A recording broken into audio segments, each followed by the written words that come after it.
મમતા સોની મારે તને જ કહેવાનું, કીર્તિ પટેલ તો કદાચ શબ્દોથી ખરાબ છે, પણ તું કઈ રીતના માર્કેટમાં ફેમસ છો ને તો આખા ગામને ખબર છે. તમે માર્કેટની અંદર કેવા ફેમસ છો ને, 15,000 રૂપિયામાં.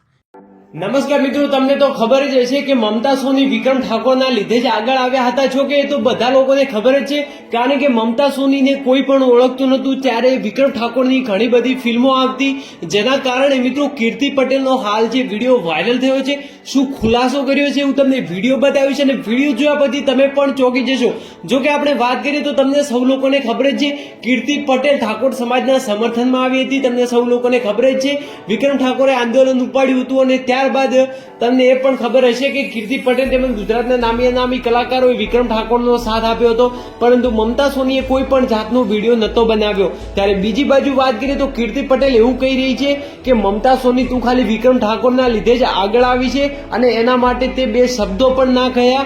ત્યારબાદ મિત્રો જો વાત કરીએ તો કીર્તિ પટેલ પણ ગુસ્સે થયા હતા અને સાથે સાથે ખુલાસો પણ એવો કરી નાખ્યો છે, જે ખુલાસો જાણ્યા પછી આપણા પગ નીચેથી જમીન સરકી જાય. કારણ કે આપણે સૌ લોકો જાણતા જોઈએ છીએ કે જ્યારે આપણે નાના હતા ત્યારે પણ વિક્રમ ઠાકોરની ફિલ્મો જોતા અને ફિલ્મો જોઈ અને એમની જે પણ ફિલ્મો જોતા એમાં આપણે રાધા અને વિક્રમની જોડી બહુ જ વધારે પસંદ કરતા. પરંતુ હાલ વિક્રમ ઠાકોરની કો સ્ટાર એટલે કે કો આર્ટિસ્ટ એટલે કે મમતા સોની વિશે જે ખુલાસો કર્યો છે કીર્તિ પટેલ, એ જાણ્યા પછી આપણા પગ નીચેથી જમીન સરકી જાય. જો કે વિક્રમ ઠાકોરને તમે સૌ લોકો જાણો છો, વિક્રમ ઠાકોર એવા હેલ્પફેલ વ્યક્તિ છે જ નહીં.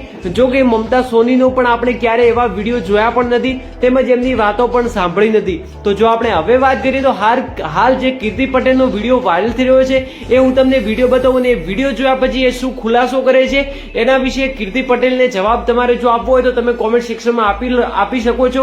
કારણ કે પ્રોબ્લેમ આવ્યો, મેં તમને ફોલો નતા કર્યા અને તમને ખબર નહીં કોકે કઈ કીધું એટલે અનફોલો કર્યા, પણ તમારા જેવા ઢૂમકાન અમે ચરિત્રહીન નથી. તમે માર્કેટની અંદર કેવા ફેમસ છો ને, 15,000 રૂપિયામાં, એ આખા ગામને ખબર છે. અરે ડિયર, એમાં એવું છે કે મારે છે ને કન્ટેન્ટ તારા જે હોય છે થોડાક ઓફ ટ્રેક હોય છે અને હું જનરલી બહુ સોશિયલ મીડિયા જોતી નથી, તો હું ક્યારે બી ઓપન કરું તો એક ટાઈપનો હવે તમારું એક વાઇબ્રેશન ચેન્જ થઈ જાય છે, એ જ રીઝન છે, બાકી નો બોલો ઇશ્યુ વિથ યુ.